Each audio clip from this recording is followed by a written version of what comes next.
All right, hello, willkommen, bienvenue, konnichiwa, ni hao, jambo, marhaba. It's time for the Armist Inquisition yet again, episode 266 on Sunday, the 22nd of January, 2023. I'm Phil. I'm Ben. I'm Matt. And tonight we are joined by one of our favourite iconoclasts, David Mathisen. How you doing, Dave? Nice to see you again. Well, it's great to be here, Phil. Thanks. Nice to see you and Ben and Matt.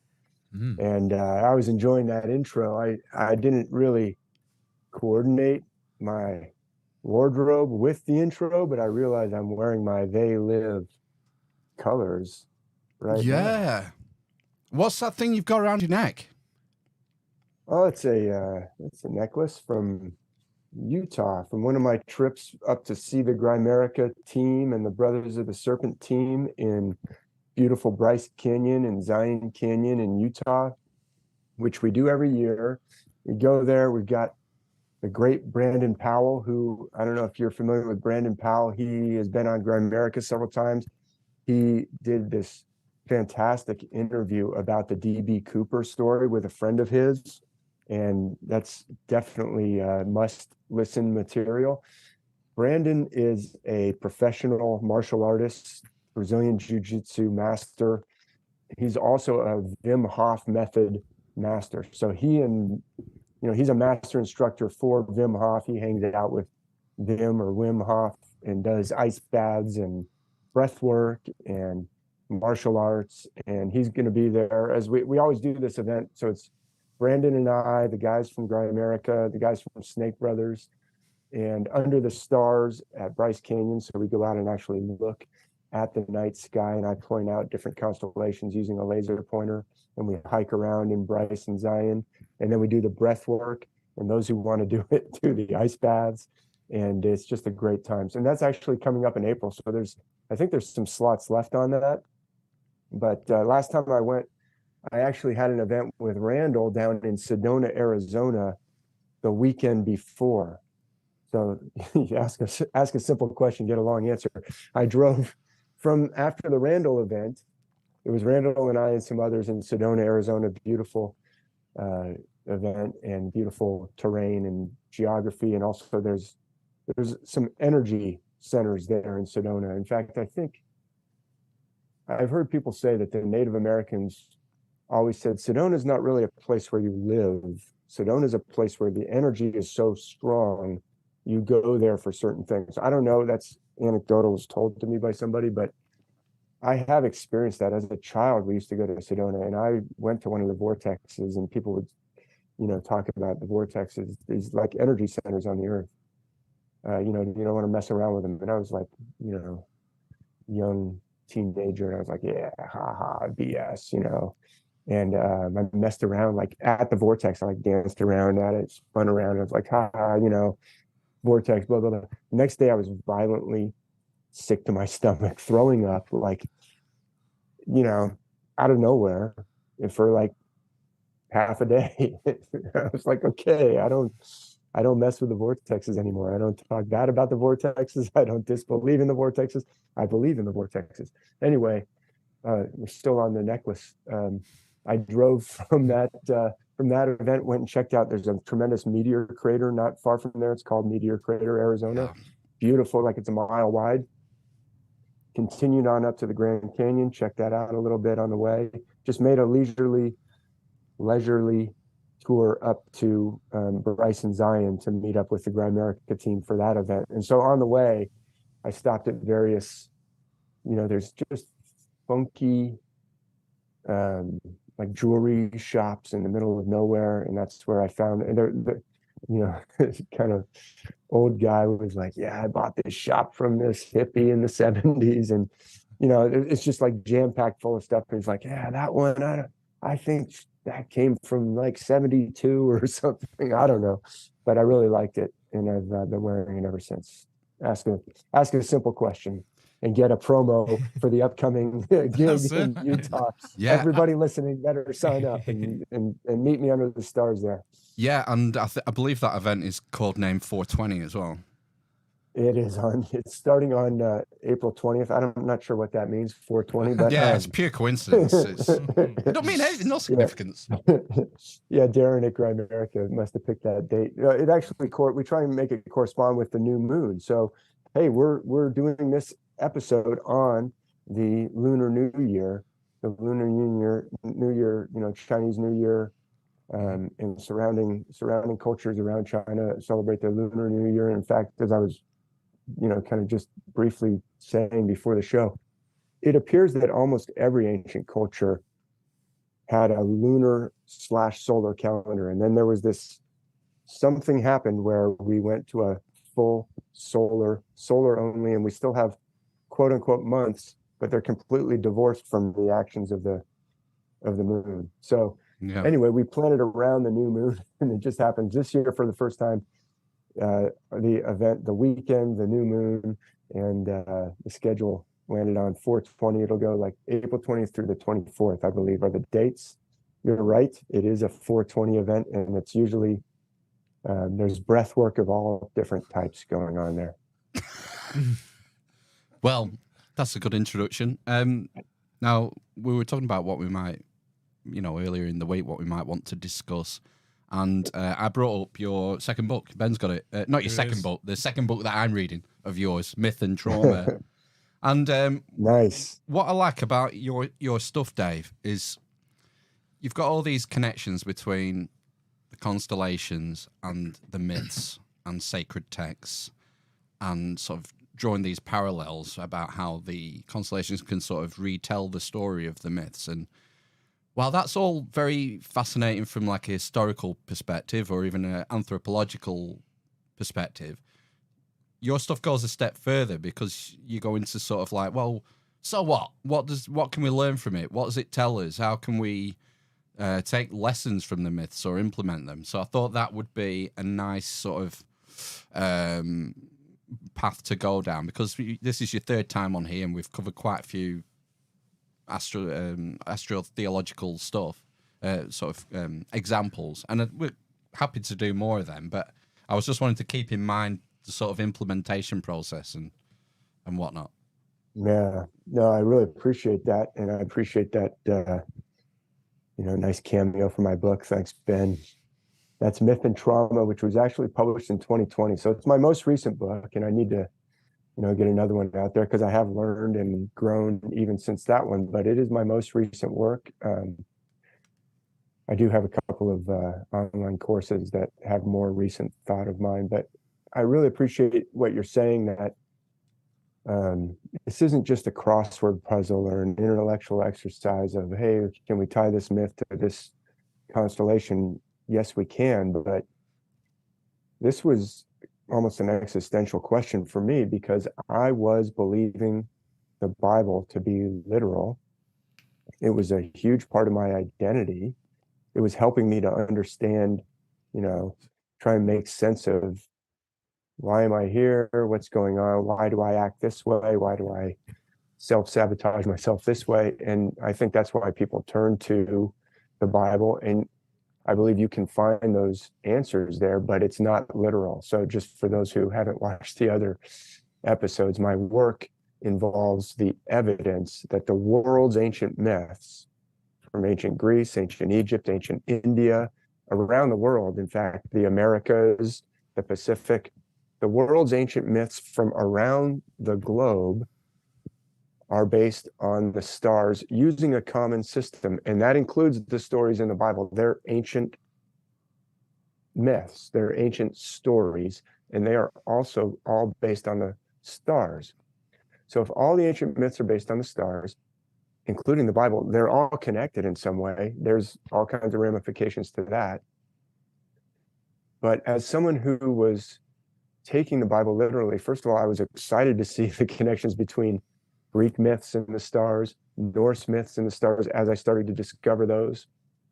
And I'm by no means am I the first to start to see that, but I really became obsessed with it, and I've spent a lot of time trying to understand that language. But I was hesitant to see it in the Bible at first, because no, Samson must have been a literal person. Moses must have been a literal person, because the Bible is,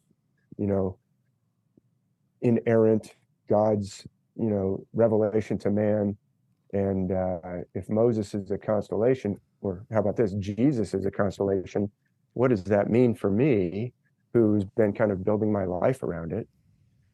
So my question was, well, why are all these things based on the stars? Is it just, quote unquote, just like an intellectual exercise? Is it, or a lot of, if you were to talk about this with maybe academia, first of all, they will not go so far as to say all the world's myths are based on the same system, but you might get some kind of response like, well, it's very interesting, but of course, stars are visible around the world. Okay, well, it doesn't follow from that everybody would base their mythologies and their sacred texts on the stars. That's just setting that aside.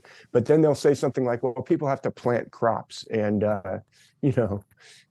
they were starting to learn agriculture, and so this is maybe the cycles of the heavens tells you when to plant crops and when to harvest. And we've got harvest gods like Dionysus, or the goddess Demeter or Ceres, who gave the grain, or Saturn or Kronos, or different gods and goddesses, Osiris, associated with the harvest. And they'll say, well, it's all about that. And I would say, first of all, we don't need elaborate myths to tell us when it's getting colder, and don't plant crops in the middle of winter when there's frost all over the ground. I mean, that's ludicrous. Second of all, these myths have layers and layers, and they get bizarre. And, why do we need 4 gospels if it's about when to plant crops? Why do we need all these different angles and layers and elaborate, the stories are extremely elaborate, and in some cases bizarre, and in some cases disturbing, and they're about all kinds of things that ostensibly have nothing to do with planting. And that's all just a big dead end. It's not about planting. And first of all, yet another piece of evidence is there are cultures that are not really agricultural, that have ancient myths, they're not really having to worry about maybe winters. Let's say in the Pacific, Hawaiian Islands have the myths of Maui. They're located around 19 degrees north latitude. That is in the tropics. We don't have much variation of frost or snow or things like that. It is, and they did grow things like sweet potatoes, kumaras, and things like that. But it wasn't really that their whole society was based around crops, and they would starve to death if they didn't, get the grain harvest in at the right time, or the wine harvest in, or something like that. Which they didn't actually have alcoholic beverages. That's another interesting side note about that whole part of the world. But it's not about that. That's BS. It's about something deeper. And I was, as someone who was aware that there's so much truth and beauty in the Bible, and it spoke to me a lot, I was trying to figure out, well, okay, if it's all based on the stars, it's all metaphorical, then what's it about? What's it for? So that's what I've been really wrestling with and moving towards over the years, trying to figure that out. And as you alluded to, kind of finish off this long rambling answer, I am convinced more and more, and the more I listen to these cutting edge psychologists who are discovering things about our inner landscape and about this concept of trauma and separation from self, separation from who you are. These are the terms they themselves use. It is very clear, even before I heard them, it was very clear to me that the myths are talking about higher self or authentic self or deeper self, when it has twins and twinning patterns. Those aren't two different people. That's different aspects. We all have that. Or even the 12 disciples are not 12 different people. The 12 different disciples in Jesus are not 12 or actually 13 different people. That's all part of your inner landscape that they're describing. You have a Peter-like part of your personality that's kind of headstrong, maybe blurts things out without thinking. And you have a Thomas part of your personality that's kind of doubting and maybe suspicious and doesn't want to get burned.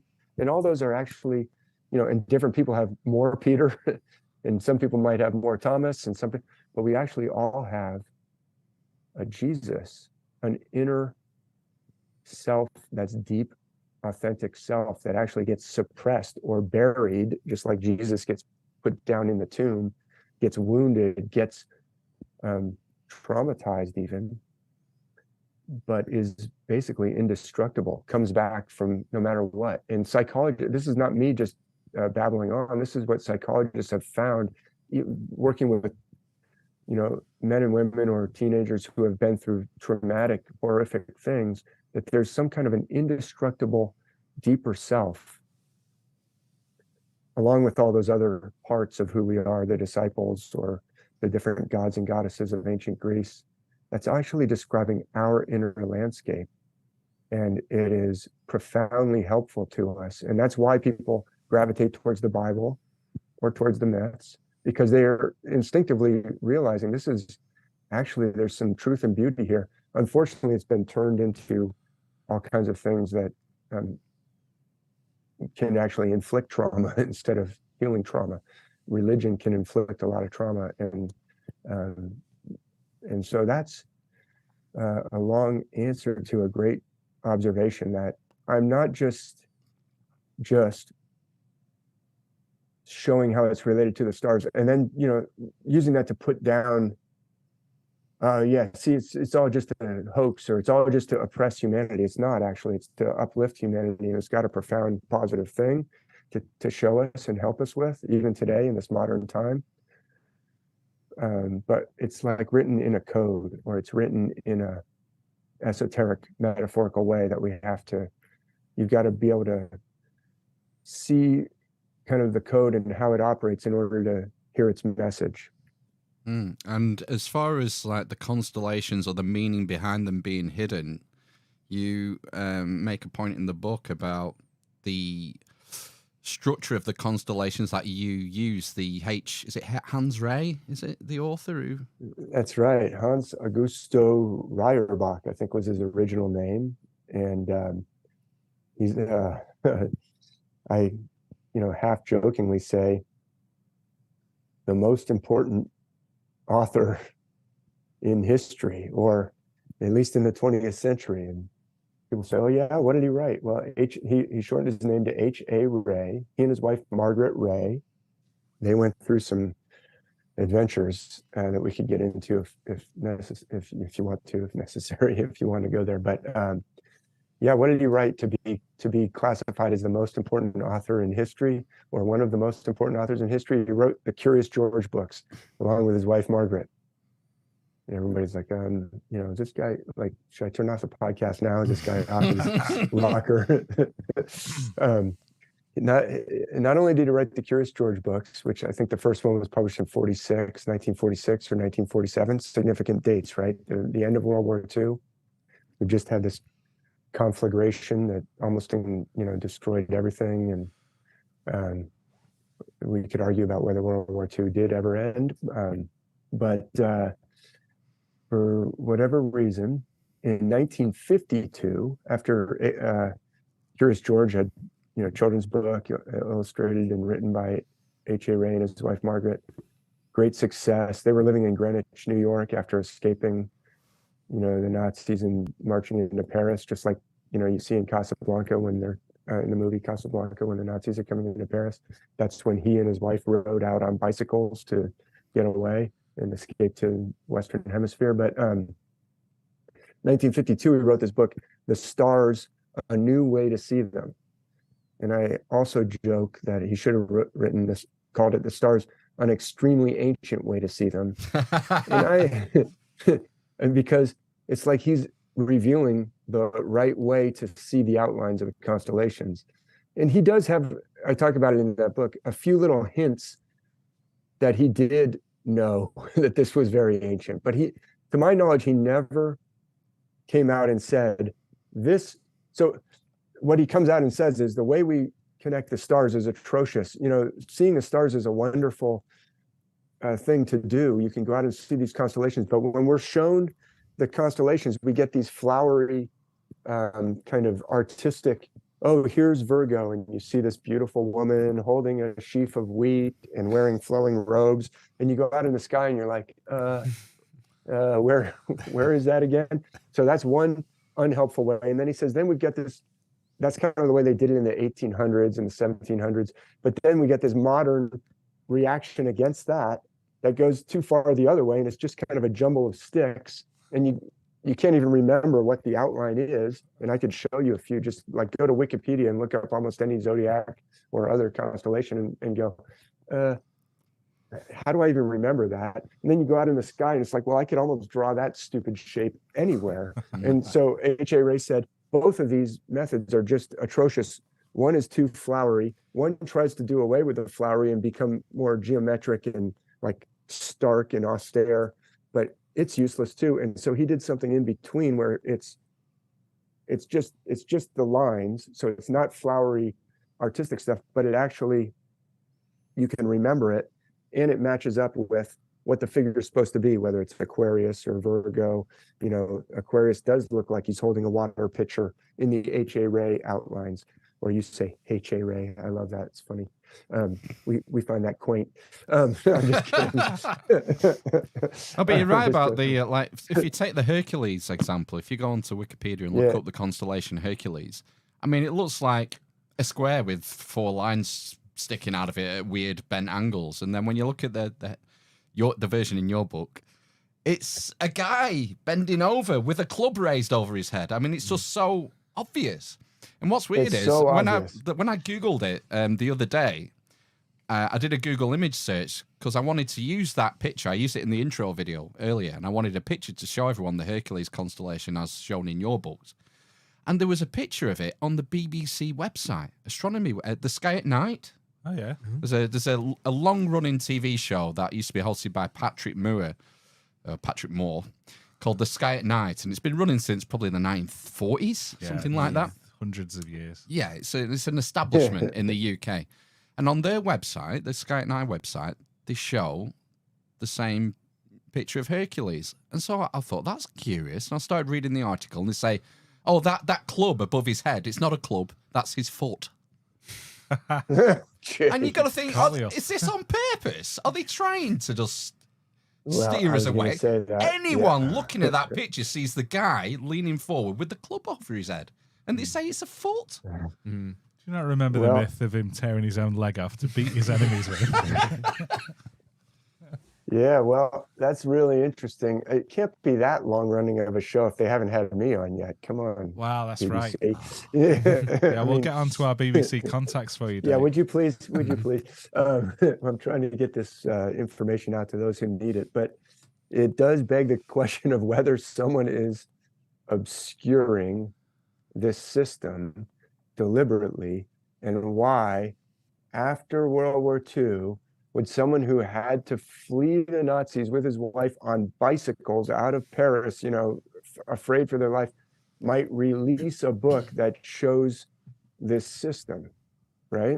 It's kind of like, is there more to this story than meets the eye? And also, it's like those outlines are so helpful for understanding the connection to the stars in the myths. And I'll actually show some in a second. That was a great segue that you just kind of handed me to show people what I'm talking about, and then get into the trauma part that we haven't really covered as much. But to my knowledge, so H.A. Ray's outlines, not only do they help you, if you're just reading the text of the Bible with no pictures, the actual descriptions do strongly hint at, and sometimes there's multiple references that really confirm which constellations we're talking about. But if you don't understand this outlining system, it'll be very hard to know it. But also there's a plethora of artwork around the world, both ancient and up through the Renaissance, where these constellational characteristics or distinctive features are just clearly present, and they match up with H.A. Ray's outlines. So the stars, a very ancient way to see them, is an accurate title. And I find little hints, like he's talking about the Chaldean astronomers at one point in the book, and saying, very ancient, and the parent might be drawing in the sand and showing this outline, and he shows the parent drawing like his outline in the sand. He never, to my knowledge, ever came out and said, by the way, not only is this system more helpful than that stupid other system or the modern atrocious system, but also this system helps you understand that the Bible is based on the stars, and so are all the ancient myths. To my knowledge, he never ever said that. Did he know it? I have no way of knowing. He's long since passed away, but passed on to the next adventure. But it's really something to ponder and think about. Well, that's one thing that's really striking with your books, is that you mentioned the Renaissance art. It appears to me that the H.A. Ray drawings of the constellations were known not just by the Renaissance artists, but by the Mayan, by early ancient Greece, like 500 BC. This goes back thousands of years, and then it's been cut somewhere, and we've lost it, and you're trying to bring it back.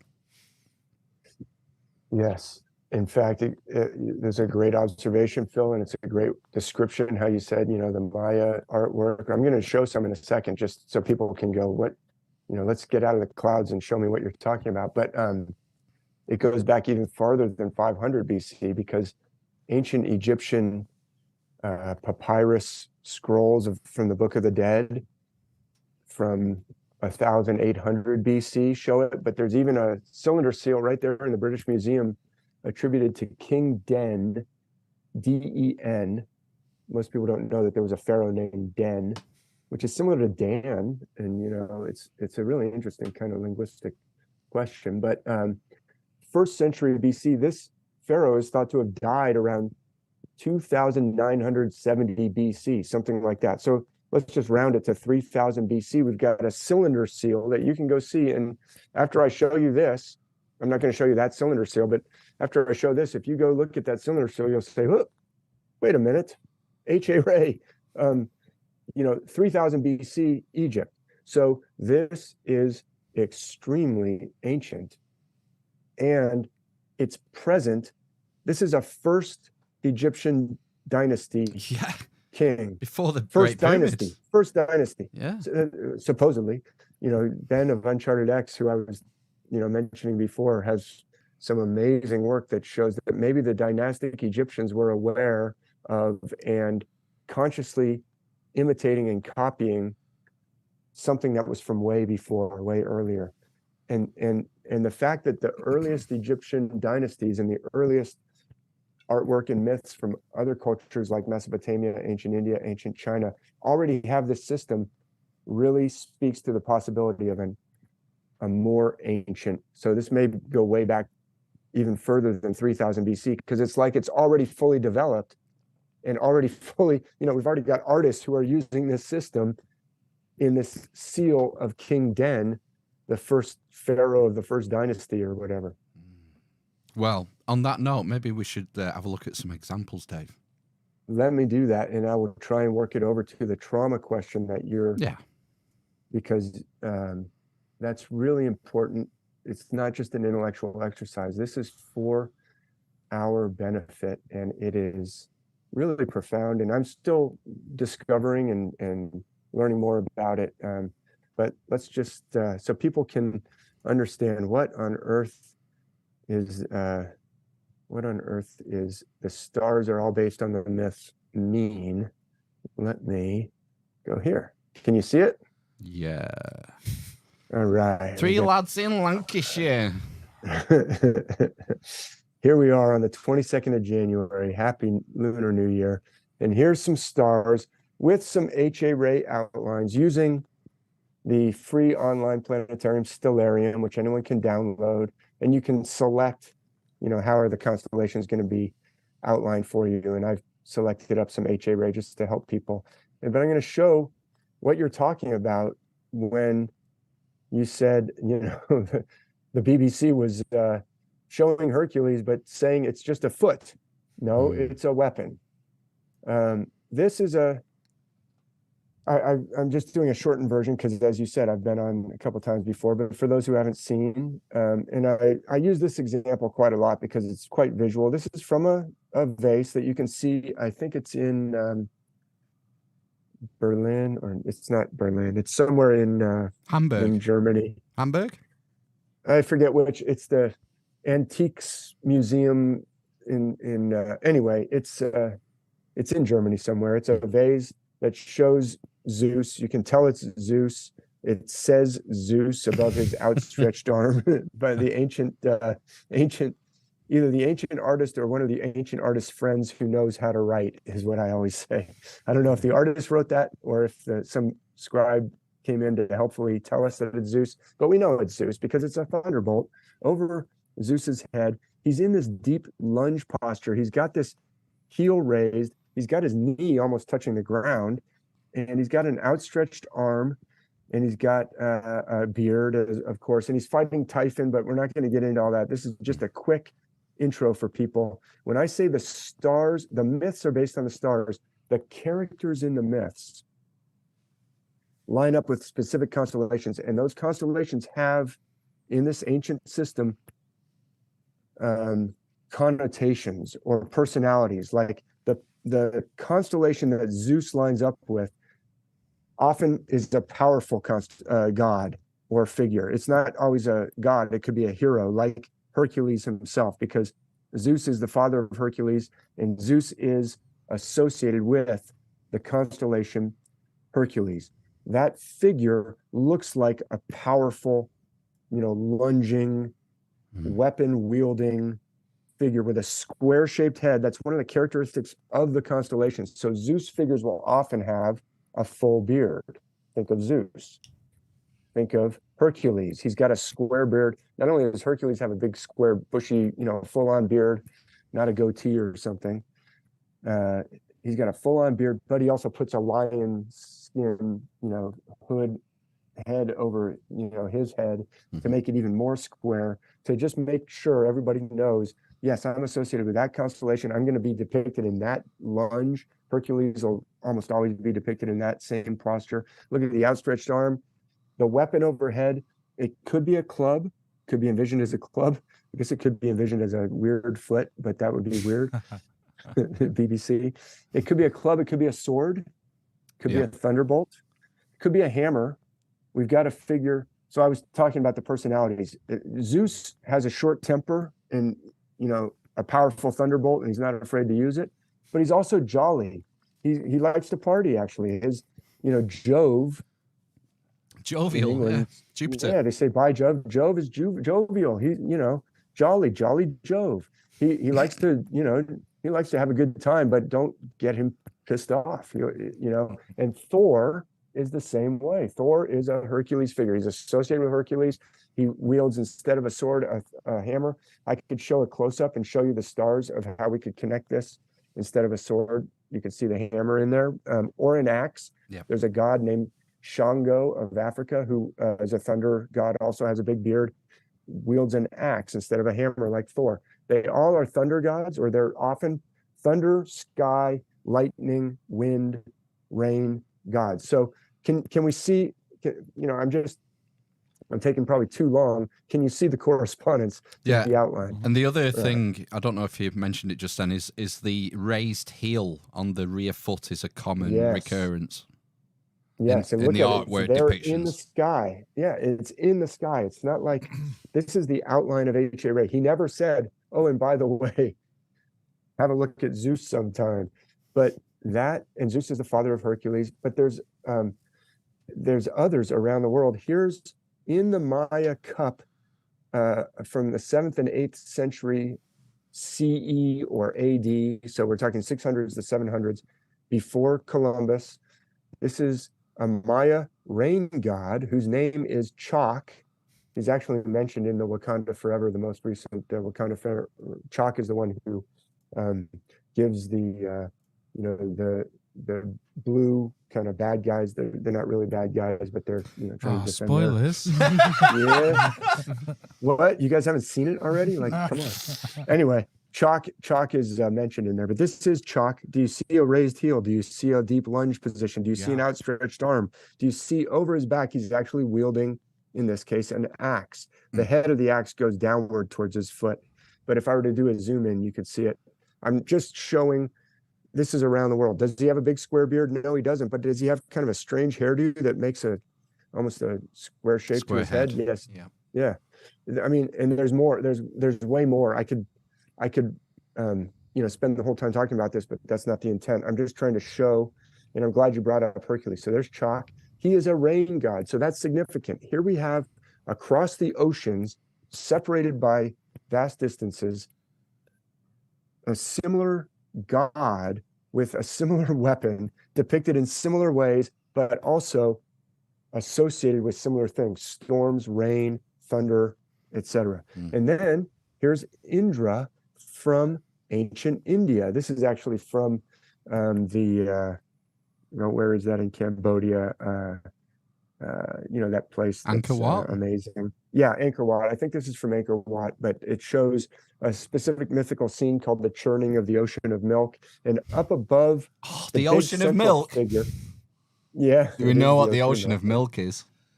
The Milky Way, man. Oh yeah. Which is going right up where this. Sorry, am I blowing the?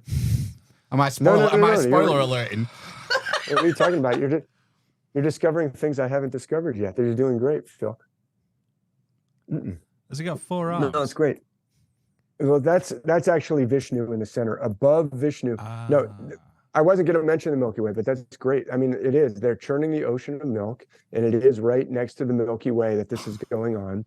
And you're absolutely right, Phil. It's not a spoiler or a distraction at all. But actually above Vishnu, who's acting as kind of the pivot of this celestial tug of war, above him is actually a rain god whose name is Indra. So that little tiny figure above is actually pouring down rain on Vishnu to kind of lubricate the pivot so Vishnu doesn't overheat as they're going back and forth in this tug of war and churning the ocean of milk. And down below, you can see the great turtle, Kurna, the great turtle. You can see the rain kind of falling down on him, or the Milky Way falling down on him. But that's Indra. I'm going to blow it up so you can see he's in that same posture.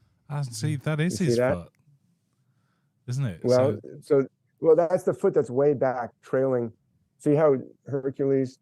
Yeah, you're right, though. Indra is not wielding a weapon overhead. He's holding some kind of a rain stick or a rain bar that's causing rain to come down. But I'm specifically looking at the posture of the legs. And you see how Hercules, the constellation, there's a foot that's way back with a heel raised in the outline. Yeah. And also Indra doesn't have a big square beard, but he's got a funny shaped hat that kind of is square, but then it also has a cone on it. You see that? Yeah. But also, there's this long sash. You see that sash sticking up off of his butt, basically? All right, yeah. Yeah, that's actually present in chalk as well, all the way over in the Americas, in Central America. You see that he's actually got a long tail. It's Hercules, the hero Hercules will often have like a lion's tail sticking out. That's actually indicating that's present in almost all ancient depictions of gods or heroes who are associated with Hercules. That's actually the star Vega, which is above Hercules' waist or above his butt. If you look up, see that arrow I've drawn, that double-headed arrow that points from Indra to Hercules? Yeah. Just below the head of that arrow is a bright star. That's Vega. That's what that sash is connected to. It's like I didn't get into it here. This is just to show you, or to show your viewers, what I'm talking about when I say around the world. They all have the similar characteristics. These are all rain gods. These are all associated with the same constellation, has the same characteristics around the world. And here's a Maya text from a codex called the Dresden Codex. It ended up in Dresden, but that middle figure This is from around 1000 AD or CE. That middle figure right there in this codex, I'm going to make it bigger. Like, if that doesn't correspond to what we were just seeing with Zeus, of course, he's looking the opposite direction, but artistic license, it's like, what is going on here? There's something. Even got a square-shaped head with like a headdress. There was something I noticed when I was reading your chapter on Hercules in Myth and Trauma. And this isn't the best Greek example for me to make this point, but in the book, you have several Greek examples from the 6th century BC. And all of the other examples, bar this one, they show Hercules with his lion skin on. Yeah. And the rear paws of the lion skin are very prominent in the other examples. And then when I got to this picture from the Dresden Codex, I noticed the 2 lion paws around his waist.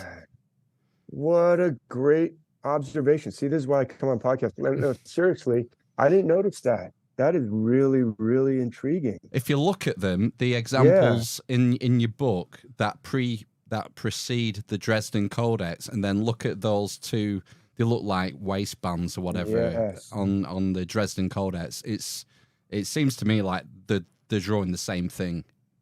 Yeah, that's a great observation. I can't see who's talking. Is that Ben or is that Phil? Phil? That was Phil. Yeah, great observation, Phil. Yeah, I didn't actually point them out in this because I never thought of that. That's fantastic point. Now, this is not, so to the right, that's not Hercules, that's Zeus. So, you know, the same constellation can play Zeus and can play Hercules, the son of Zeus. So Zeus, it doesn't.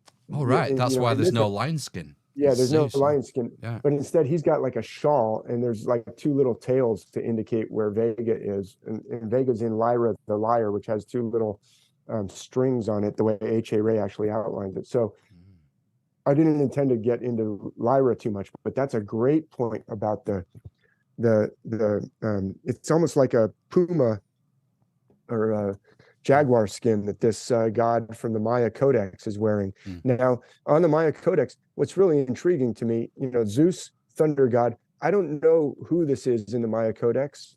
I'd have to, you know, probably go to Dresden and meet with an Aztec or a Maya scholar who can read those words and tell me, you know, is this chalk? Is this somebody else? But he's clearly got a thunderbolt. Like, look at this thunderbolt. Nice. I mean, does that not look like the same thunderbolt Zeus is wielding? Like, how is this possible unless there's some kind of connection around the world?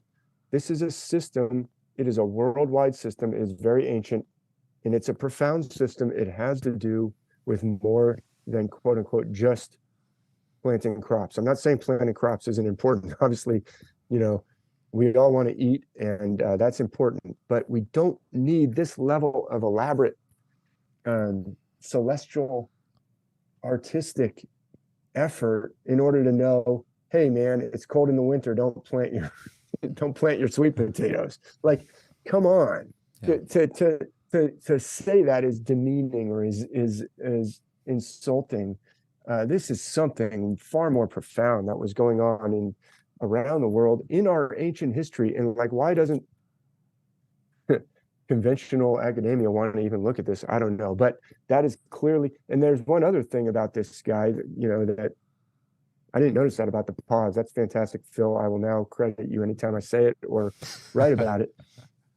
But on that God's shoulder from the Maya Codex is, I've just kind of made it blue. Can you see that that's an eagle or a condor or a big bird of prey sitting on his shoulder? Yeah. And Zeus is associated with the eagle. Yes. There's a powerful eagle in of ancient India, Garuda, who's actually associated more with Vishnu than with Indra, but still, because there's a constellation called the eagle right next to Hercules in this part of the sky. So it's just, here's an association with an eagle. There's Zeus. There's a god who looks exactly posture-wise like Zeus. His thunderbolt is practically the same as Zeus. He's got an eagle just like Zeus. I mean, you can look up Zeus and eagle and find some myths about it. This is a worldwide system. So that's what I was trying to show. And if you want, we can just roll right into, what do I think it means? There is one other thing I'll show here. I mentioned this in that conference that I was doing with Ben from Uncharted X and George Howard of the Younger Dryas Comet Impact Theory and the Comet Research Project, talking about a conflagration, an ancient catastrophe that happened on planet Earth, possibly an impact from a comet, maybe that the comet broke into fragments and it was almost like a shotgun blast, not just a single bullet that hit the North America, but like a shotgun pattern as the comet broke apart into huge fragments that killed off things like saber-toothed tigers and woolly mammoths and other megafauna, and also may have caused a tremendous catastrophe around 13,000 years ago. So this is my just very rough pathway of history going back into the past, so far back we can't even see how far back. And we know that history is, not a line, it's cyclical, etc. But when I show these kind of ancient artwork that is based on, all these things are based on the stars. I'm not going to get into all of them, but this is from the ancient times. But there was like some kind of a catastrophe even before, the Younger Dryas Impact Theory is 13,000 years ago. So that's before ancient Egypt. That's before ancient Mesopotamia. That's before ancient India. And it separated them from whatever was before. Like all these connections around the world, it's very likely that there was some common ancestor to all of them that was maybe a unified system, but that was destroyed or that had to go underground. And so I kind of make a distinction between, or lately I've started thinking about, it's like the ancient world was inheriting something from an even more ancient world. We could call it the deep ancient time. Before this catastrophe, whatever it was, maybe this Younger Dryas impact that Randall Carlson and George Howard and Ben from Uncharted X and Graham Hancock and others are doing so much research and finding so much geological evidence, archaeological evidence. Well, I'm also finding mythological evidence. The fact that the myths around the world, even the most ancient cultures we know of, are already using this system is indication that it comes from something more ancient, because it's like it springs up like fully developed in the Gilgamesh epic from like very ancient 2300 BC, or the pyramid text 2400 BC, or the seal of King Den 2900 BC. And it's already fully developed. It's in the Vedas, it's in the imagery from ancient China. So it's like all these cultures already have it. It's not like they all had to like evolve it or develop it. And they already have it in different permutations. Like it's already evolved, or maybe it had to go underground for thousands of years after that catastrophe. And then humanity could come out again. It was safe to come out. Maybe there was Dr. Robert Schock has talked about a solar ejection, which could have also, Randall has said, I said, what about the solar ejection theory? Is that are those two different theories? No, a comet could have triggered a solar ejection, or they could have happened at the same time. That could have irradiated the earth where it was like radioactive and people had to live underground for maybe generations. And then it came back out and these civilizations all pop up and they're all using the system and they're all, doing, but then there's yet another catastrophe that separates us from the ancient times, where now it's like the ancient wisdom has been suppressed, forgotten, and even hunted down and destroyed. When you talk about the Maya, I showed you a codex. Well, there's only like 12 left in the world because, the literalist Christianity project of imperialistic, Spain and, Europeans basically went around stamping this out and saying, hey, you got to get on board with our literalist Christian project. It's like there's a second catastrophe going on. Yeah, if anyone wants more on that, they should check out John Hemming's book, Conquest of the Incas. had a look around to sign it if you want to learn about that, what was happening there. All burnt. It's pretty grim. Yeah. So there's kind of like a timeline, and it's like a segue to, see, I believe that this ancient system is about uplifting individuals, but also societies. Like there is a pattern that is put forth, and that around the world, cultures seem to have been following. Jean Michel there in England, he's passed away now, but he wrote a book called The New Atlantis, and he was looking at ley lines, and he wrote a book about, it's called 12 Tribe Nations, where he shows that around the world there's this pattern of dividing things into 12, or into 4 quadrants with a 5th in the center, or 12. Those 4 quadrants could each be subdivided into thirds, so you have 12 with a 13th in the center. And he shows that Wales is divided that way. There's 4 quadrants with a kind of a sacred mountain in the center that has a name that actually means 5. And Ireland is divided that way. 4 quadrants that could each be subdivided into 3. So you got 12, like the zodiac, 12 with a 13th in the center, a sacred 13th. The Old Testament talks about the 12 tribes of Israel, but there's a 13th in the center, where that's the sacred place where the Ark of the Covenant is going to be kept. So this pattern, but then he shows it in Iceland, then he shows it in Madagascar, then he shows it in the Inca, then he shows it in, he's showing it around the world. It's like there's a pattern for society that comes down from heaven that helps societies reach their full potential. He's talking about, like, look at all the things they accomplish. But then when this pattern gets stamped out, like architecture just turns to, oppressive slabs of garbage. So it's like there was this ancient pattern that was both for the society and for the individual. And the individual part is where it comes into the healing trauma that you talked about. So I can get into it. I can pause for, I've said a whole bunch if you guys want to riff off that. Or I was going to say, you referenced Gabor Mate early on in the book, and he's becoming more and more prevalent, it seems. He was on JRE, wasn't he, about a couple of months ago? He's been on a few times, hasn't he? Has he been on a few times? But I've not read any of his stuff, and I'm sort of, I don't want to say skeptical, but do you hear so many sort of different views about where our problems come from, and whether it's childhood trauma or what they say, nature versus nurture, whether some people are born with more of a propensity to have certain conditions, if you like. I don't know, but he's obviously had a big influence on your research, Gabor Mate.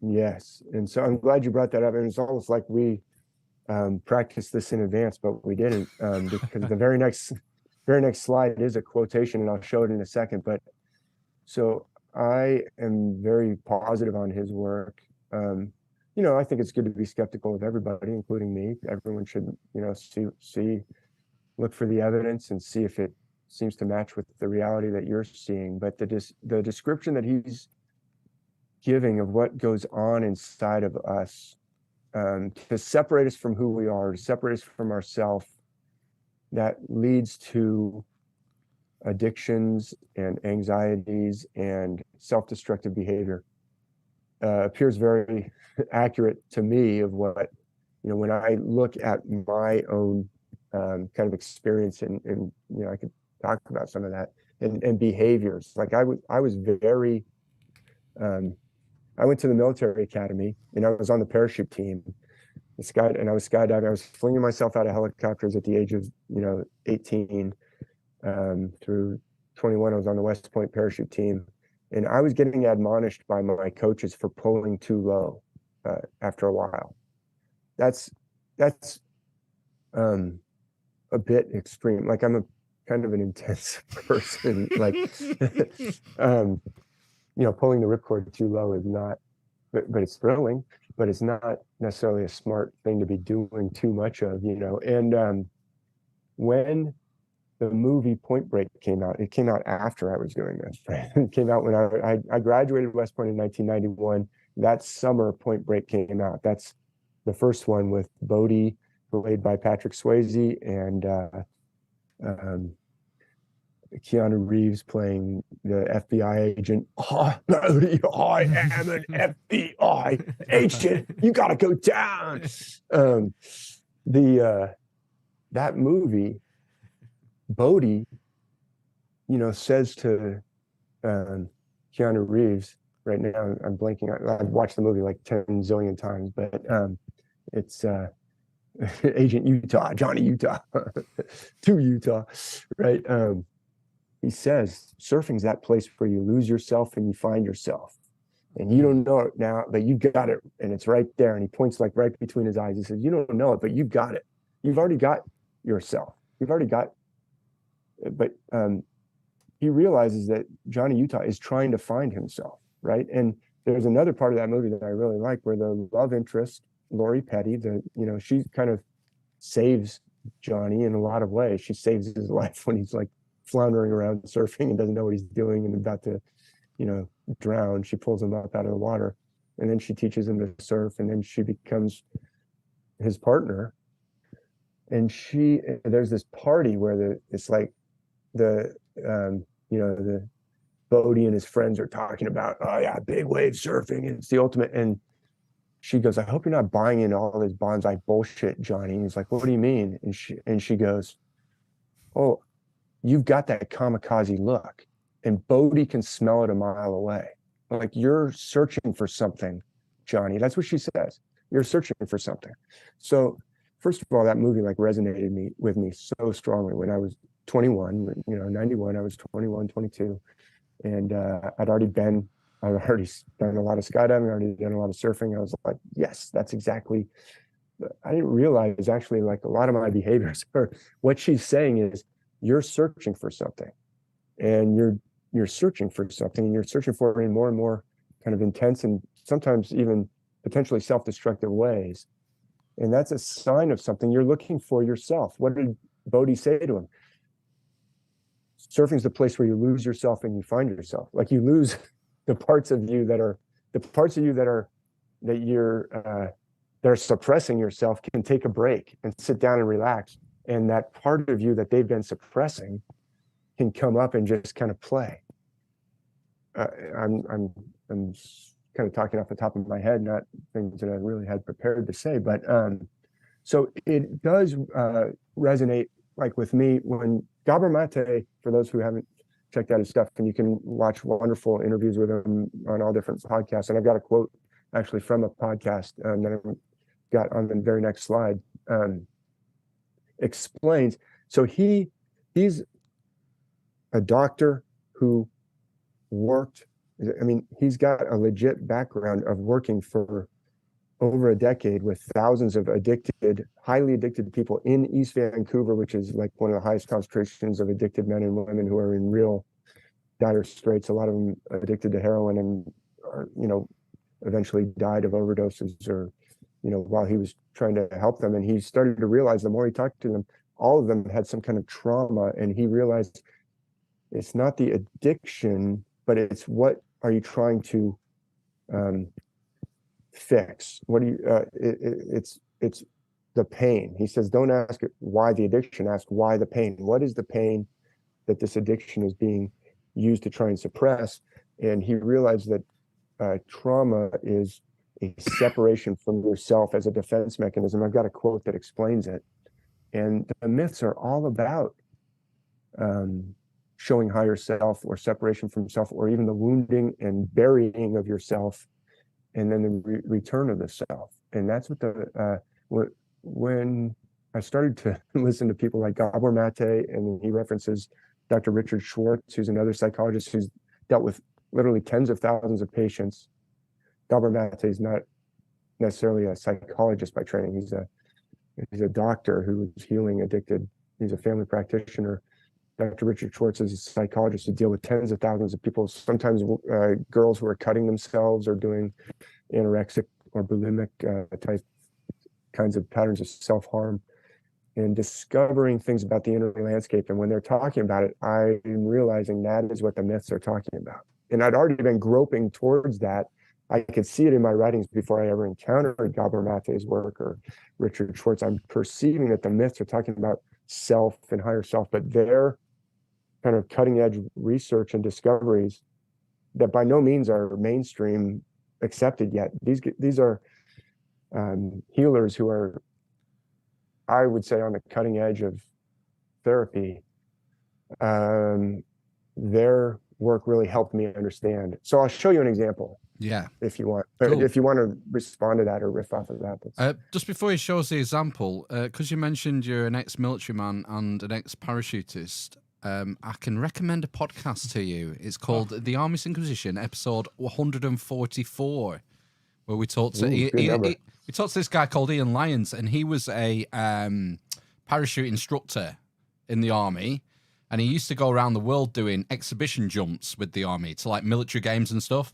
Until one day his chute gave way 100 feet up at an event at a parachute tournament, and he hit the deck, had an amazing near-death experience, and he now does like ultra marathon cycling. Yeah. So you might find it interesting being a similar, a military guy, adrenaline junkie, and a parachutist. Yeah, that is really interesting. It sounds like what he was doing was the equivalent in your army of what we have a team called the Golden Knights, and my instructors at West Point were actually the Golden Knights, and I've jumped out of the Golden Knights. They have a Fokker aircraft. It's like a rocket ship. It's a rocket. Like when you jump out, like the blast of how fast you're going rips your face off. But I'd really be interested in listening to that. Thanks for the heads up. So no worries. Let's go. Let's have an example. Let me show an example. And we need to. If you want to say, Dave, speed it up. Like we're done here. No, we're going good. Too long. Just let me know. Okay, great. So let's get to here's where we left off. I gotta get that push play here. All right. So the very next slide. Darn it. You got to see this again. Everybody, refresher. There's the man with the man bag.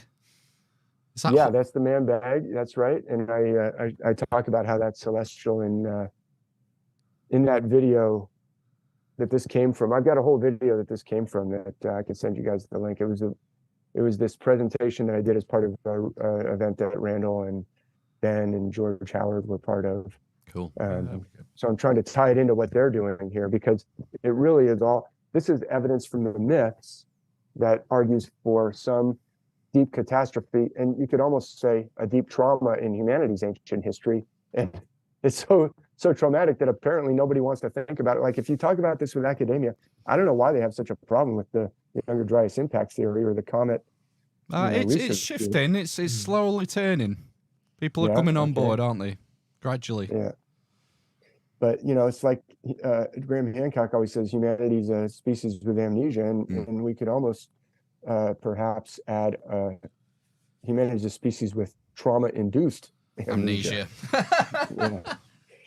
So, and there's the trauma. Some event. I've just represented it with some fire. But yes, as you perceptively, your higher self looking into the future could see that my next slide would have this quotation from Dr. Gabor Mate on childhood trauma. This is the title of the podcast. So if anyone wants to look up Martin Caparota, I think that's how he said it. I'm not positive. He's speaking on childhood trauma, and this was in, ironically enough, 23 November 2019. So we're about, nobody sees it coming, but everyone's about to have yet more trauma in 2020. But this quote, I put it in that book, actually. I think it's on page, 196 or 216. I just pulled this out because it really, to me, gives it a great summary that we can talk about. If our environment, he's talking about how do we separate from ourselves? Because listeners may be saying, I'm not separated from myself. What is this new age BS higher self? Even that in itself is that's a defense mechanism, right? If we really did separate from ourselves, and there's parts of our personality that's for reasons to try and hold the whole project together. Like this project is endangered, so I've got to suppress myself, and he's going to explain why.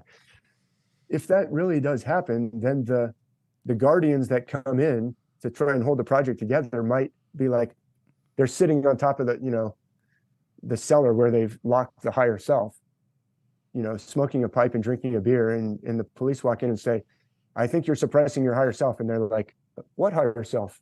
There's no higher self. That's a bunch of new age BS.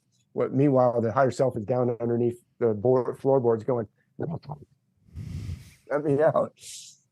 Okay.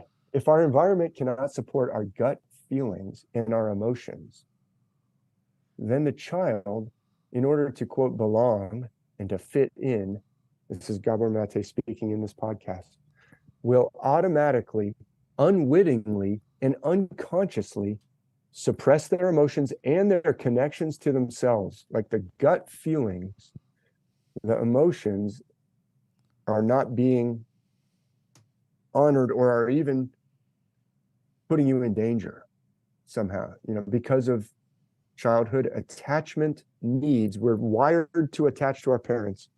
But if the environment can't support those gut feelings, then we're going to suppress those gut feelings in order to survive, because we've got to stay connected, he says in the next phrase, for the sake of staying connected to the nurturing environment. The nurturing environment is so important to a child that we are wired to suppress. Look, connection to yourself is important, but not as important as staying alive. Yeah. So you will sacrifice the one to keep the other, or we're programmed to sacrifice the one to keep the other, because otherwise we won't survive. So therefore you will, and you'll do it, what does he say? Automatically, unwittingly, and unconsciously, for the sake of staying connected, so you won't even know that you did it, without which the child cannot survive. And just in the interest of time, he continues in the same podcast, automatically we disconnect from ourselves in order to continue to be looked after. It's a tragic choice. And then he says, well, not even a choice. You don't know you made it. The child's not aware of making a choice. You got a choice between stay connected to the nurturing environment or stay connected to yourself. And you don't even get to choose. Your body or your brain or however we are put together is wired to suppress the self in that situation. You're not even aware of making the choice. I mean, that is so, it's tragic. Like he says, it's an automatic process. Then we get to adulthood and all of a sudden we say, I don't know who I am. Especially people in midlife, they realize they've been living lives that were not their own lives at all, because they've suppressed themselves. They did it all because they got disconnected. Does this sound like something that is important to the world today? Yes. And that's, so now we get to why the myths. Why do we need to put it into all these bizarre stories? Why do we need these elaborate fictions, if we want to say that? They're true fictions. They're true lies. They're portraying profound truths, but why do they do it that way? The answer is in this quotation, because we don't know it happened. So if I walk up to you and say this happened, we actually don't know that it happened, and we've got defense mechanisms that are going to keep us from accepting that. And so the myths are this incredible, I've come to believe the myths are this incredible, profound technology, if you will, or gift from that deep ancient time, knowing that that we're wired this way, to dramatize it to us in powerful, emotion-inducing ways, to where we can wake up and go, aha. And maybe I've used it on your show before, the Mr. Miyagi metaphor. Like, Daniel-san, he needed help. And Mr. Miyagi didn't use wax on, wax off in order to trick Daniel-san. But he did it because Daniel-san was so traumatized and so low self-esteem and so doubting, that if Mr. Miyagi just said, well, in order to stop the kick, all you really have to do is this, Daniel-san would have been like, bullshit. His doubting self, his defense mechanisms, which are there for very good reasons, would have been like, they would have choked on it. So Mr. Miyagi had to go a roundabout way an esoteric or a metaphorical way. He had to teach him wax on, wax off. And then he had to say, and he didn't ever really say it, he just showed it. And he made him realize, aha, this wax on is not really about wax on, is it? It's about stopping Johnny's kick or Johnny's punch. And you wouldn't have believed it if I told it to you any other way. And that's what the myths are doing. You've been separated from yourself. And if I just walk up and start telling you, you're going to be like, get out of here, old man, or, what the hell are you talking about? So I got to use wax on, wax off to get around that and make a deep emotional connection. And it's one of the most powerful scenes in all of film when Daniel suddenly realizes what it's really all about. Like dawns on him at the beginning of the scene. He's all skeptical and he's like ready to quit. He's like, hey, old man, I'm tired of being your servant, waxing all your cars. And by the end of the paint the scene, fence. like, yeah. But then it dawns on him and like, you see, like, you're watching it and it's like tears come to your eyes because he's like blocking kicks and he's like, oh my goodness, I've got something inside me that I didn't know I had. That's what the myths are doing. Right. That's what the myths are doing. So that's why on the cover of Myth and Trauma, we've got a picture of, it's actually a beautiful Renaissance statue of Medusa, but here's an ancient vase from like 500 something BC or BCE. And it's a gorgon with snaky hair. She's sticking her tongue out. That's a characteristic. But can we see a constellation here? Any similarities to what we keep seeing? The legs. We're talking about. Yeah, those sexy legs. The those raised powerful heel. calves. She has the lion's paws coming down, hanging down there at the bottom as well. There you go. Somebody's keyed into that. Like you're absolutely on it. You're totally on it. And there's the raised heel, and also, she's got a Rolex. Yeah, I know. That's weird, isn't it? It's like that Bigfoot video. The Simpsons. And there's some other gorgons. They have snaky hair, so it's not always a male figure, even though the square-shaped head, it's almost like some gorgons almost look like they have a beard of snakes, actually. Here's actually even an ancient tombstone. There's even writing down at the bottom of like Greek characters. This is an ancient tombstone with a gorgon on it, a Medusa's sisters were the gorgons. Like, how would you like to have that on your tombstone? A gorgon. Like, it means something. This isn't just about like growing crops, right? This is about the soul's journey. This is about who we are somehow. And I want to talk just briefly about the Medusa story. So I'm not going to go really long into this, but here's the constellations in the sky, and there's the Milky Way, and hopefully everyone can, after looking at it a little bit, pick out where Hercules is. Yeah, there he is at the top, just right at center. Yeah, just with his foot above his head. Ophiuchus. Thank you. Said. Yeah, thank you for the BBC commentary. Yeah, right below Hercules is Ophiuchus, is that oblong, looks like a obelisk underneath the foot, the forward foot of Hercules. Yeah. The triangle, there's a tall rectangle with a triangle. That is Ophiuchus. Good catch. I'm not going to talk too much about Ophiuchus, at least unless you want to, but Ophiuchus is a super important figure and actually is our higher self character in a lot of myths. But I'm actually talking about Medusa as an aspect of trauma and exile. You guys know the story of Medusa? Well, wasn't she a beautiful? She was a daughter of a god, like what's the word? Not a true god. Titan, yeah. And wasn't she cursed? Is that why she went all ugly and sneaky? Yeah, she was incredibly beautiful young maiden, and something happened to her, and she was transformed into one of the gorgons with snaky hair and the power to turn men to stone. Anyone who looks at her turns to stone, or anyone she looks at turns to stone. And not only that, but then she's exiled to a lonely island in the middle of the ocean, and anyone who comes onto the ocean basically gets turned to stone. So it's like she's alone, she's exiled, she's transformed, and she's toxic, she's dangerous, she's deadly. Okay, these are and this myth is in some ways bizarre and scary and disturbing and like confusing. Like, what's it trying to tell us? Well, I believe it's talking about our inner landscape.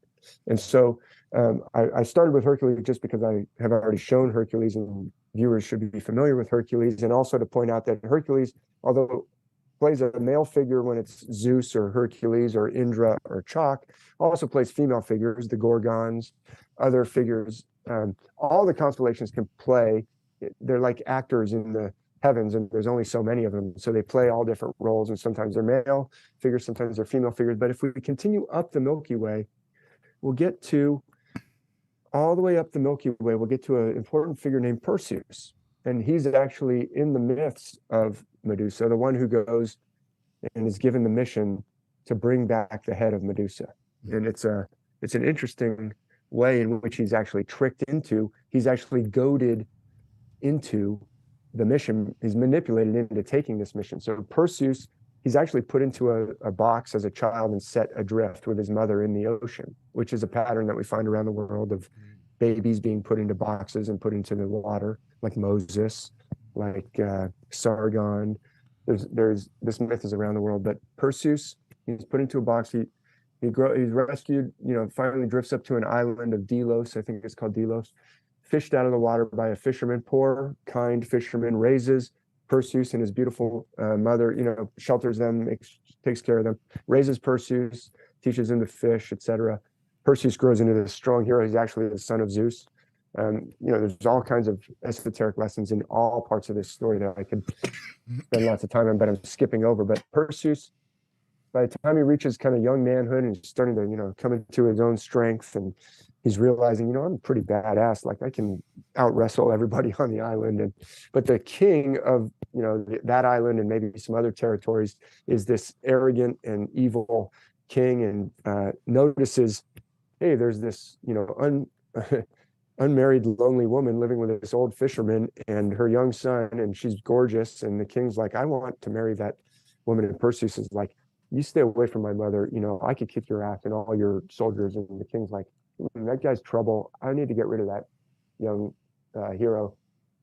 I don't know if the king knows he's the son of Zeus or not, but Perseus is enough of a problem that the king's like, I got to get rid of him. How am I going to do it? And he says, oh, for this big celebration, everyone needs to give me a gift. And all the young men of the area, give horses and other kind of gifts. And Perseus is like, I don't really have any horses to give. I'm really poor. And the king's like, well, you could, since you're so poor, and I'm it's kind of embarrassing the situation you're in. And you can see Perseus, like, he's starting to get embarrassed, and he's starting to get angry. And the king's like, I don't think you could do it, but I have always wanted someone to bring back the head of Medusa, and I've sent many people to try, and they all failed. And you're probably not even old enough to drink legally, but I doubt you could do it. And Perseus is like, come on, step aside. I'll bring back the head of Medusa. And he marches off.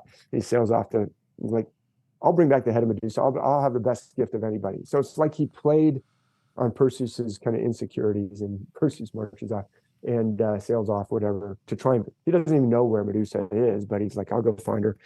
And he's met along the way by the goddess Athena and the god Hermes. And these are the two that often help heroes. Like in the Odyssey, it's usually Athena, almost always Athena, but sometimes Hermes will help him. And they say, hey, Perseus, you son of Zeus and the mortal mother, divine father, you don't really know what you're doing, do you? And Perseus is like, yeah, I'm going to bring back the head of Medusa. And they're like, you don't really know about Medusa, do you? No, but I'm sure I can handle it. And they're like, well, you will fail. You will die like everybody else unless you listen to us. And they give him some gifts and they enable him. They don't do it for him, but they give him some help. They say, look, she turns everyone to stone, so I'm going to give you the shield of Athena that can reflect. It's so polished, it's like a mirror, and you can look into that instead of looking directly at Medusa, and you'll be able to see what you're doing when you cut off her head. And you got to get it off in one stroke, or she's going to wake up and kill you and her sisters. And Hermes says, here's a special sword. It's so sharp, it's divine, made of, I think, adamantine, actually, but It's called a harpe sword. Yeah, Marvel steals all this stuff. In fact, there's a video game that uses the harpe sword or harpe sword, spelled Harpe. Look at Perseus in the heavens. He's got this hook on the constellation itself, as outlined by H.A. Ray. The harpe sword, if anyone wants to look up Harpe sword, it's a hooked sword, and Perseus is always depicted with a special hooked sword. And Hermes says, this sword can cut through the head of Medusa. So, and then they say, no, she's off in a far exile, and we're not going to tell you how to find her. You got to figure that out yourself. But if you go to, they give Perseus some instructions how to find her, how to get help to find her. Eventually he does. Long story short, he uses the shield to be his reflection so he can not look directly at her. He cuts off her head. Do you know what happens when he cuts off her head? She, I can't remember. It's not as well known. It's not as well known. Something comes out of her neck. Oh. Yeah, something comes out of her neck. Actually, it's the winged horse Pegasus comes out of her head, out of her neck. That's a way It's off. interesting. Yeah, isn't that strange? Yeah. Now, what's going on here? Now, here next to Perseus is the beautiful constellation of Andromeda. And I've just got through showing some Gorgons who are clearly in a Hercules posture, but that's her two sisters that basically chase Perseus after he cuts off the head of Medusa. And you can see vases like in the Louvre that have those Gorgons in that Hercules posture chasing after Perseus. And I did a video a long time ago showing that when Perseus is sinking down in the west, Hercules is rising in the east. So it's like they're chasing him out of the heavens. So the two sisters chase him away. It's a little too much to show right now, but I'm convinced that Medusa is not over there with Hercules. Medusa is Andromeda. You see Andromeda right next to Perseus, how his outstretched arm is like right next to her leg. She looks like she's falling. Oh, yeah. Her legs are kind of splayed up towards Perseus. She's the figure that's right below the word Andromeda. She has her arms out. Andromeda is actually who Perseus later rescues and marries, the beautiful Andromeda. But I'm convinced that this constellation plays both Medusa and Andromeda, the same constellation. And why can I say that Andromeda is Medusa? Well, first of all, she doesn't look like she has a head. You see that? Mm-hmm. But second of all, can you see the horse to her right? Yeah, that horse has got right a big there. head. That's Pegasus. Yeah, the horse has a big head. Yeah, that's Pegasus. That's in the sky. This is the outline of H.A. Ray. Now, Pegasus has a wing kind of attached to his butt there. H.A. Ray says his wing is attached to a strange place. Right? You see that on the rump of the horse? Yeah, like the left side. Right by his tail. Yeah, there's two tails. He actually has like two tails there hanging down below the triangle. Well, actually, that triangle, I don't like that outline, and that's not the way H.A. Ray outlines it. H.A. Ray outlines the whole square. This is called the Great Square of Pegasus. That's the whole wing. Yeah. Stellarium used to have it outlined this way, and it's open source. People can go in and change it for whatever reason. They change it to a triangle, but that's the whole square. That's Pegasus and the Great Square of Pegasus I've just outlined. It actually connects on one side to Pegasus and on the other side to Andromeda at the neck. Man, the necks. What comes out of the neck of Andromeda when Perseus cuts off the head of not Andromeda, but Medusa? Pegasus. So that's where that myth. Look, Perseus with his harpe sword. Also, he's wearing like the winged sandals, and he's got a Phrygian cap. Oh, Hermes also gives him a cap of invisibility in most versions of the story. Cuts off the head of Medusa. Pegasus comes out. Wow. And I'm going to argue this is ancient psychological wisdom. I talked about Gabor Mate. In Myth and Trauma, I hadn't really discovered Dr. Richard Schwartz, who talks about not just higher self and kind of egoic self, but we have multiple personalities, not just your lower self and your higher self, but actually we have different parts of who we are. He calls them internal family systems, doesn't he? Yeah, it's like a family. We've got different parts of who we are playing different roles, and we have protector or manager parts that if we have deep trauma or deep something, and trauma can be a word that is maybe overused, but as Dr. Gabor Mate says, it may be overused kind of popularly, but it's underused in medicine. He says, how many of you have ever gone to the doctor for psoriasis or for autoimmune? And how many times has your doctor ever asked you about childhood trauma or psychological issues? Almost never, because it's like we divorce the mind from the body. But as he explains, trauma manifests itself in all kinds of different ways, including suppression of the immune system, and for survival reasons that he can explain. So not to, I talk about it in Myth and Trauma, and I've actually got I've got an online course called Recovering Our Deeper Self, where I use the Medusa and Pegasus and Perseus myth a lot as an illustration.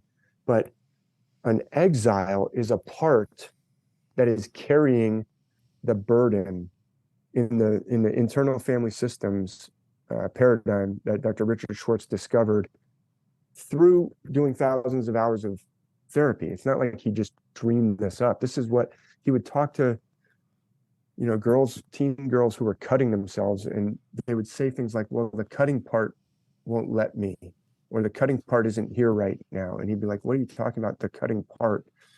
And he'd say, can we talk to the cutting part? And they'd say, sure, yeah, we can do that. Like, he realized that they have these parts that are doing these roles are actually trying to hold the system together. Why would a part be causing a person to cut themselves? To relieve the anguish of that separation that we talked about in those quotations. The separation happened without your even knowing it, without your even being able to be conscious of it, but it's painful. It's like if a child had a father that they really love, but the father every now and then is unpredictable, violent, dangerous, and harmful, or the child even, courageously stood up to the father, maybe who was going to hurt the mother, maybe, and just got thrown across the room and hit the wall, and then suppress that courageous part, or was so heartbroken because they're so attached to the father, but will actually say that they will actually, without even choosing to do so, feel that the problem is their own making, because it's so painful to say, my father's so dangerous and I can't control him. It's actually more safe to say, there's something wrong with me, and I have to suppress it, or I have to fix it. If I can fix it, then I can fix that situation.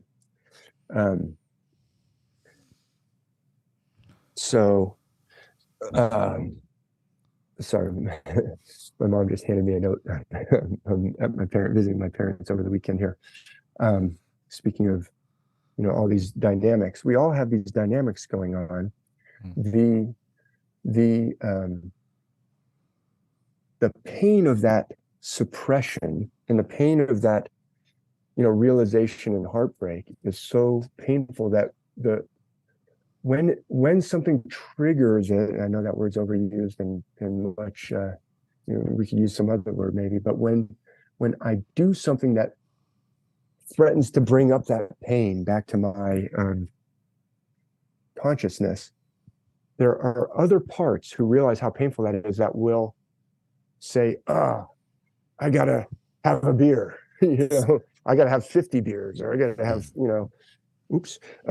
I've gotta cut myself. I've gotta, there are certain like self-destructive behaviors that in the long run will be self-destructive, but right now, anything to throw some foam, to throw some suds on that fire, right? Like the protective part comes in and starts spraying suppressive foam all over the place. And the manager part that was trying to hold everything together by being just like everything's perfect. There's different parts that play different roles, might be horrified and say, you're going to ruin all the furniture. And the firefighter part that's spraying foam all over the place is like, I don't care about the furniture. We'll have to buy more furniture later. All we got to do right now is keep that fire out, but it's not really a fire. It's another part that Dr. Schwartz calls an exile that's carrying that trauma for the team. Like one part will carry that toxic burden of, let's say you were told you'll never amount to anything, or you'll never like, and like a really heavy criticism. There's a part that will carry that pain. And then when you do something like I use the example of I'm emptying the dishwasher and I drop a spoon and I fly into a rage. It's like, why am I flying into a rage over a spoon? Like, I'm not going to starve to death. I got other spoons. It's not that big a deal. I just, throw it back in on the next load. What happened was that deep feeling of you'll never do anything right, or you're such a fuck up, let's just say. Wow. That feeling arises, and the anger that's coming in, this kind of excessive anger is a firefighter coming in and saying, hey, if I throw a big giant fit and get mad at everybody around me, I can keep that other exiled part that just tried to come back onto the scene. The exile's carrying this toxic radioactive burden of you're such a screw up. And it's coming back out onto the stage. And despite all your efforts to keep it off the stage, it kind of waddles back onto the stage carrying this big backpack full of toxic radioactive material.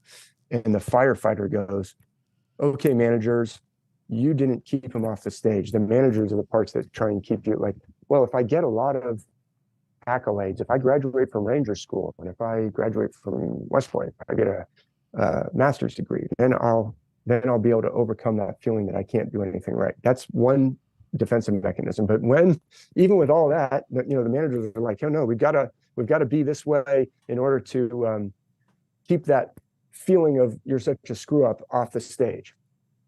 But when I drop a spoon or something happens where like it brings that up anyway, despite all of a sudden I'm right back in, you're just such a screw up, then a different defense mechanism has to kick in. It could be cutting yourself. It could be having a drinking binge. It could be having this violent anger. That's the system of Dr. Richard Schwartz. So isn't it amazing that in the ancient myths, Medusa is turned into a toxic exile and left on a lonely island. And it's just fantastically amazing that the reason she's turned into Medusa, well, it's fantastically amazing that Perseus comes out of her neck when she's cut there, and something beautiful comes out, but also it's the same constellation, Andromeda, that Perseus later rescues and marries, and they become partners. So it's like she's transformed first Pegasus, and it's the same constellation that he marries, Andromeda. Yeah. It's like she's restored. The myths are pointing us towards restoration. But here's the part that I left out deliberately. Why was she turned into Medusa? Why was this beautiful young maiden turned into this hideous, scary, toxic creature that turns everyone to stone, which even that has metaphorical, like turning into an object. Like I said, when I cut myself, I'm actually turning into an object. Or it's like if you can learn how to manipulate me by pushing my buttons and pushing my insecurities, you can turn me into almost a puppet or a robot. If you can push those buttons of, hey, you're such a screw up, but if you do this, if you can figure those out, you can manipulate me like an object. Medusa turns people into an object. She's an exile herself. That exile has all these bad, characteristics. It's toxic, it's lonely, and it's turns you into an object. But there's restoration in this myth. It's weird, but why was she turned? Some listeners may already know, in some versions of the story and in the ancient myths, there's all kinds of different versions from different sources, but she was beautiful and she was in the temple of the goddess Athena, and Poseidon saw how beautiful she was. Poseidon, the sea god, big, full beard, probably green in color beard. I always wanted to have a big green beard, long hair, Caesar, and she's in the temple all by herself, and he's like, beautiful, and he rapes her. And Athena is angry, and so what does she do? She turns the beautiful Medusa into this hideous, toxic monster who goes off and lives on an exiled island all by herself. And you go, wait a minute. That's horrific. That's not fair. She got raped by Poseidon, and Athena punishes her? Like, what's going on in ancient myths? It's showing you your inner landscape. It's not your fault that something traumatic happened to you, but this is the result. You're going to have an exile who's carrying a toxic burden that has the ability to turn you to objectification, but restoration is possible. And Athena is part of the restoration. She helps Perseus. So actually, here's a picture from the 1700s, by an artist named William Hogarth. This is actually Perseus after he's cut off the head of Medusa. You can see he's holding the head of Medusa. You see him flying in to rescue Andromeda? Yeah. Andromeda is chained to a rock. She's the princess actually of Ethiopia. She's in Ethiopia. She's chained to a rock because why? Her mother bragged on how beautiful she was and said she was more beautiful than, one of the divine, goddesses. I forget which one it was, but anyway. Hera. I'm not positive. I'm not sure if it was Hera or not, but it doesn't matter. A sea monster was sent to ravage the countryside, and the kingdom was like in terror. The sea monster was eating everybody, and the priests told the king and queen, this is all your fault. You got to sacrifice your daughter, then the sea monster will go away. And they're like, no way, we won't. And the people are like, oh yes, you will. And whatever happens, she gets chained to the rock, and the monster's on his way. And Perseus is flying along, and he's like, all right, just slew Medusa, got the head of Medusa, gonna be a hero. I'm winning the battle. Wait a minute, there's a beautiful maiden chained to a rock. Wow, she's really attractive. Wait a minute, here comes a sea monster. What's going on? And he says, hey, look away, don't look that way. And he pulls out the head of Medusa. In William Hogarth's painting, she's looking anyway, but he pulls out the head of Medusa and makes the sea monster turn to stone, and everybody's happy. And the king and queen say, who is this hero who flew in and saved our daughter? You can marry her. So interestingly enough, her name is Andromeda. She's the same constellation that he just cut off the head of. It's like this whole myth comes full circle. And look at Hogarth's 1700s painting. He lived from 1697 to 1764. Now, these are some different constellations, but he is painting. Look at Aquarius. Look at Perseus. Everyone see Perseus? Mm-hmm. There is a cloudy column there that could be a Milky Way, but Aquarius, you see how Aquarius is kind of pitched forward and is holding a pitcher that's streaming water out? Can you see that? Yeah. Below the word Aquarius? Or a head of Medusa. Instead of a water pitcher, it could be a severed head with blood or, limp snakes hanging down. Now, what is Aquarius facing towards with that head? This giant whale called Cetus. There is the whale, Cetus. And look at the whale in Hogarth's painting. Look at the whale in the sky. Look at Aquarius. Wow. Now, who's chained to the rock? That would be Sagittarius. Sagittarius, the beautiful Sagittarius, is often a beautiful woman or a beautiful goddess, a beautiful maiden, a beautiful love interest. She does have the actual characteristic in the sky, as outlined by H.A. Rey, of looking in one direction and kind of walking in the other direction. You can see like her knees and feet make her look like she's walking to the left, but she's then looking back and firing her bow to the right. She's dabbing. So we have figure. Yeah, she is. Yeah, that's right. She's looking one way and walking the other way. So that's why she has to look away. But there's myths where like a woman is walking away, but then she looks back like Lot's wife, don't look back at Sodom and Gomorrah, you're going to turn. So can you see how the image itself, in fact, she's chained to a rock. That would probably be Ophiuchus, which is obscured by the painting or the engraving by William Hogarth. But right next to Sagittarius on the other side of the Milky Way is Ophiuchus, which often plays a mountain, sometimes plays, a tower or a cave.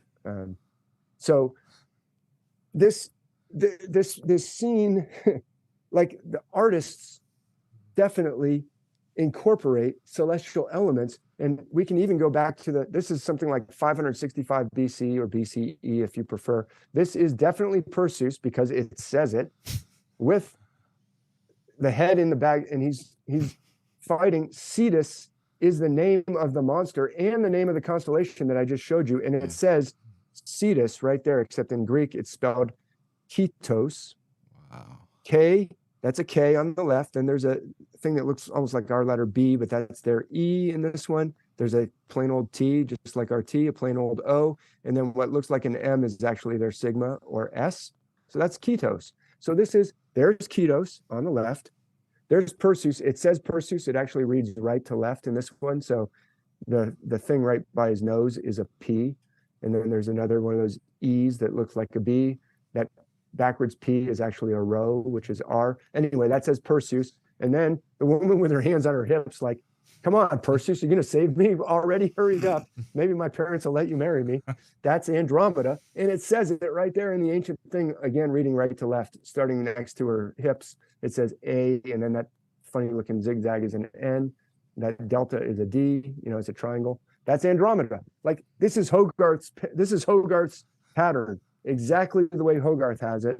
The whale, Perseus, see how his leg is sticking way out? That's exactly the same as Aquarius, the forward leg of Aquarius. He must do a lot of squats, that Perseus. Look at the tush on Yeah, it. those guys. Didn't skip like Well, they're that, all right? celestial. They're celestial. Look at the leg of Aquarius there, outstretched leg.